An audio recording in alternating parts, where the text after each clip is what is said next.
Assalamualaikum warahmatullahi wabarakatuh. Waalaikumsalam warahmatullahi wabarakatuh. Alhamdulillahirabbil alamin wa bihi nasta'in ala umuri dunya waddin. Assalatu wassalamu ala asyrafil anbiya wa imamil mursalin sayyidina wa maulana Muhammadin wa ala alihi wa sahbihi ajma'in, amma ba'du. Pertama-tama marilah kita panjatkan kehadirat Allah Subhanahu wa taala yang telah melimpahkan rahmat dan hidayahnya kepada kita semua sehingga kita dapat berkumpul di acara yang insya Allah mubarak ini. Amin. Amin. Kedua kalinya sholawat serta salam kita haturkan kepada junjungan kita Nabi Agung Muhammad Sallallahu Alaihi Wasallam yang kita nantikan syafaatnya kelak di yaumul qiyamah nanti. Amin Allahumma. Sebelumnya perkenalkanlah saya di sini hadir di tengah-tengah Mas Mbak semuanya. Perkenalkan, nama saya Aulia Anissa Putri. Mohon dipanggil Putri mawon. Niki saya tidak mau yang terlalu formal ngoten gitu. Jadi di sini saya ingin menyampaikan sedikit ilmu yang sudah saya dapatkan, ringkasan dari Al-Quran dan hadis mengenai niki sangat-sangat berpengaruh buat Mas Mbak semuanya, yaitu bagaimana cara menjadi remaja yang gaul tapi versi Islami. Boleh. Sebelumnya saya mau nanya, untuk Mas Mbak semuanya, ada yang tahu gaul kalian itu seperti apa nggih? Skena. Skena itu yang gimana?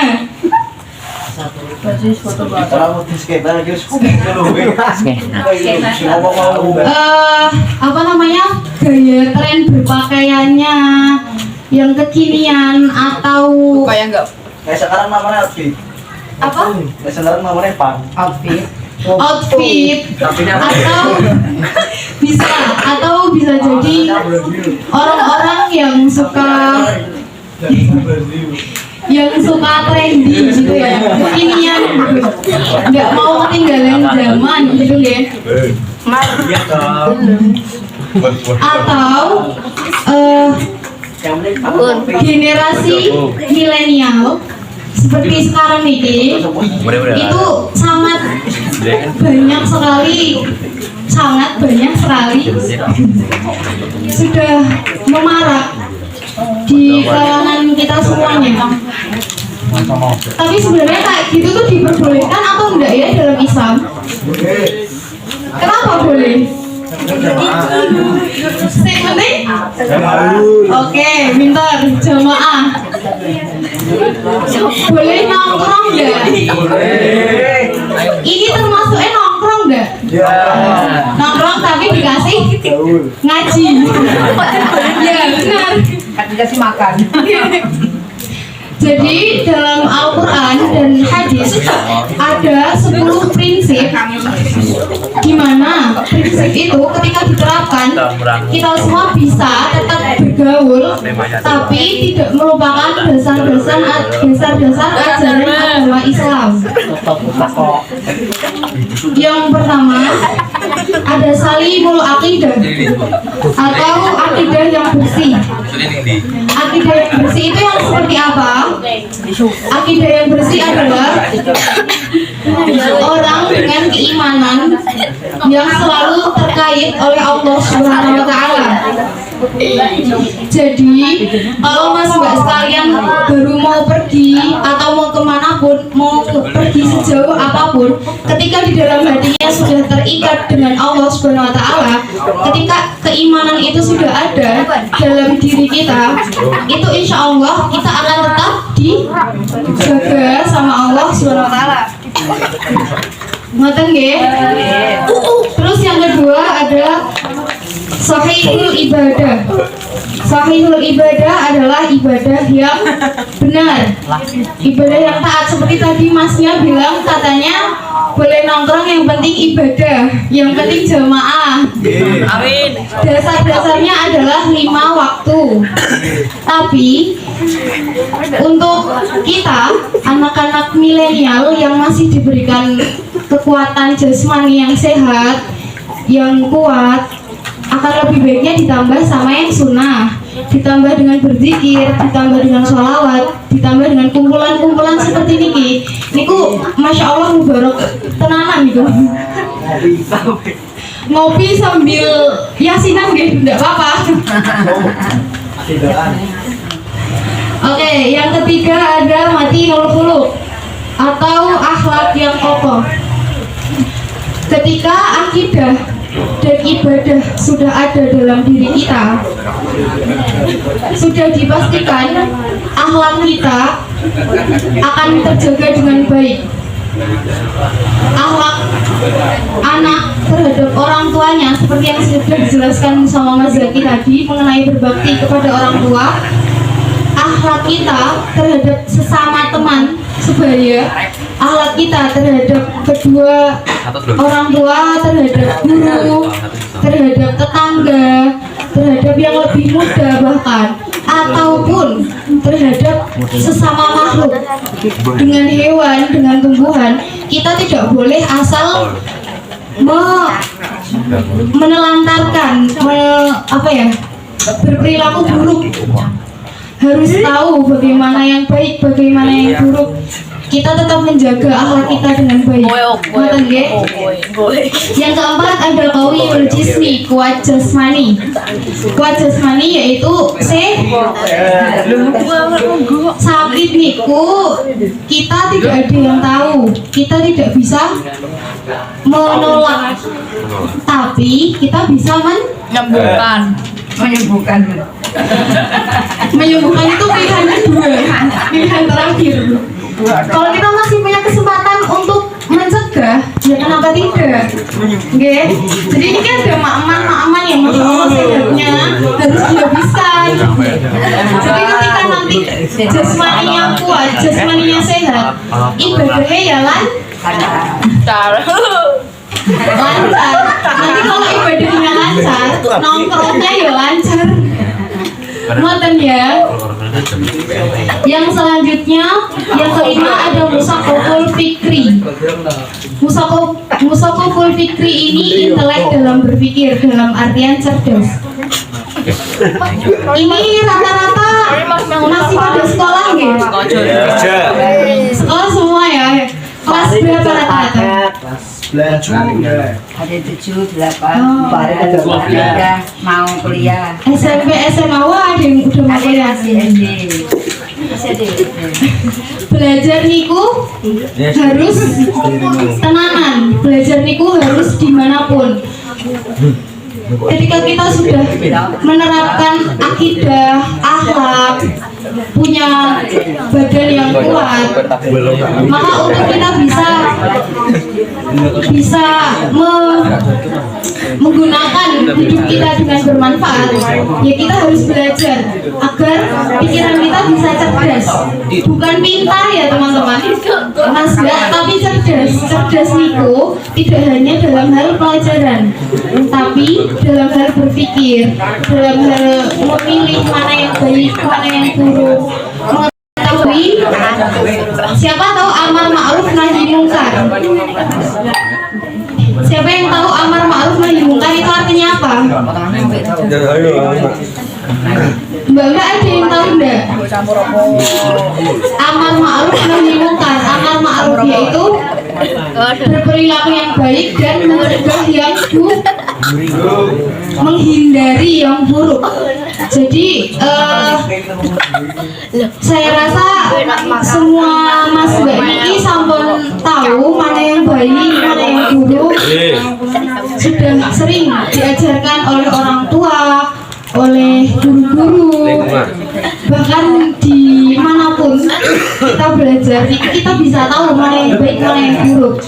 Tinggal bagaimana kita bisa memilih untuk menghindari dan mendekatinya. Ngoten nggih? Selanjutnya ada mujahadatul linafsi. niku terkoneksi antara berpikir yang cerdas dengan mujahadatul nafsi atau melawan hawa nafsu. Balik lagi di tadi amar ma'ruf nahi mungkar. Hawa nafsu niku cenderung sesuatu yang mengarahkan kita kepada hal-hal yang negatif. Ya tidak semuanya negatif, tapi hampir semuanya itu negatif. Mana kebutuhan, mana keinginan, mana kebaikan, mana keburukan. Jadi kalau kita bisa berpikir dengan cerdas, otomatis kita akan bisa menghindari melawan hawa nafsu itu dengan baik. Ngoten ya. Itu sudah poin ke-6. Sekarang poin ke-7, yaitu harisun ala waqtihi, yaitu pandai memanfaatkan waktu, pandai mengolah waktu dengan baik. Allah Subhanahu wa taala sudah menciptakan pagi, siang, sore, malam, 5 waktu. Sholat 5 waktu kita harus tahu mana saat kita harus sholat, mana saat kita berkumpul sama keluarga, mana saat kita berkumpul sama teman-teman, mana saat kita belajar. Itu semua sudah ada porsinya masing-masing. Jadi semuanya tidak boleh berlebihan. Kalau belajar terus tapi nggak pernah kumpul, nggak pernah ngobrol sama orang tua, itu juga nggak baik. Ngobrol sama orang tua terus tapi nggak ada ngajinya, ini kok nggak baik, ngoten ya. Terus yang ke-8 ada munadzamun fi syu'nihi, yaitu teratur dalam menangani seluruh urusan, semua urusan, atau profesional. Niki pasti sudah punya tanggung jawab masing-masing. Kalau semisal di rumah orang tua dimintai tolong sesuatu, itu kan bagian dari tanggung jawab. Seperti ini tadi izin sama mama papa sama bapak ibu di rumah, bilang mau ini apa, kumpulan atau ya? Mau kumpulan ya berarti sampai sini harus kumpulan beneran, pulang membawa berkah gitu. Jangan kok izin kumpulan tapi ternyata pergi kemana? Ternyata pergi main sendiri sama temennya. Itu namanya bohong. Ada yang tahu dolim? Apa dolim artinya? Menempatkan sesuatu tidak pada tempatnya. Jadi bila kamu sudah dikasih tanggung jawab apa, ternyata tidak dikerjakan dengan baik. Apalagi Niki masih pada sekolah, tanggung jawabnya nggak belajar, ngoten ya. Lagi yang ke-9, qadirun ala kasbi, yaitu memiliki kemampuan untuk usaha secara mandiri. Siapa yang kalau makan masih disuapin sama orang tuanya?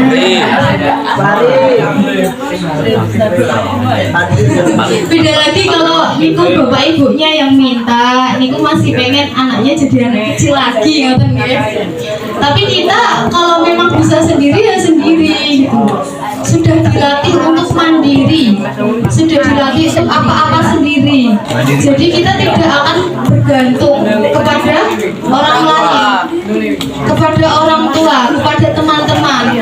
Boleh meminta bantuan, karena sesungguhnya memang manusia itu makhluk sosial yang selalu minta bantuan. Tapi selagi kita kuat, balik lagi ke tadi, jasmani dan rohaninya kita mampu, ya kita harus melaksanakannya sendiri. Oke, yang terakhir yang ke-10 ada nafi'un lil ghairihi, yaitu bermanfaat bagi yang lain. Sebelum kita meminta bantuan, selagi kita masih bisa membuka tangan, ada baiknya kita yang mengulurkan tangan itu. Tangan di atas lebih baik daripada Tangan di bawah. ngoten gitu teman-teman. Ngotot. Jadi 10 prinsip yang sudah saya sebutkan tadi itu semua sifatnya berkesinambungan. Tidak ada yang ditinggalkan, tidak ada yang dilebihkan. Jadi ketika poin yang pertama hingga poin yang ke-10 itu bisa dipraktekkan dengan baik, bisa ditanamkan dengan baik di dalam diri kita, insya Allah kalau nongkrong pun, kalau pergi jalan-jalan sama teman pun, kamu bisa dijaga sama Allah SWT. Di sini di antara ke-10 tadi, teman-teman ada yang belum menerapkan salah satunya enggak? Kira-kira sudah nggih? Niku semuanya sifat-sifat dasar, sikap-sikap dasar sebenarnya tidak boleh untuk dilupakan. Tapi biasanya sering sekali tanpa kita sadari kita melupakan hal itu. Jadi kalau ada salah satu di antara ke-10 tadi itu lupa, ya diingat lagi, introspeksi lagi apa yang kurang. Niku termasuk menjadi samu hidup kan. Apalagi kita masih anak remaja yang cikal bakal bukan hanya negara ya, tapi agama itu ada di tangan kita. Jadi kita harus mampu untuk membuat diri kita berani membangun jiwa yang bisa menjadi penerus bagi ulama-ulama nanti. Oke teman-teman ya, bisa dipahami ya. Mungkin cukup sekian apa yang dapat saya sampaikan, sedikit banyak semoga bisa bermanfaat bagi kita semua, terutama bagi saya sendiri. Kurang lebihnya mohon dimaafkan. Wallahul muwaffiq ila aqwamit thoriq. Wassalamualaikum warahmatullahi wabarakatuh.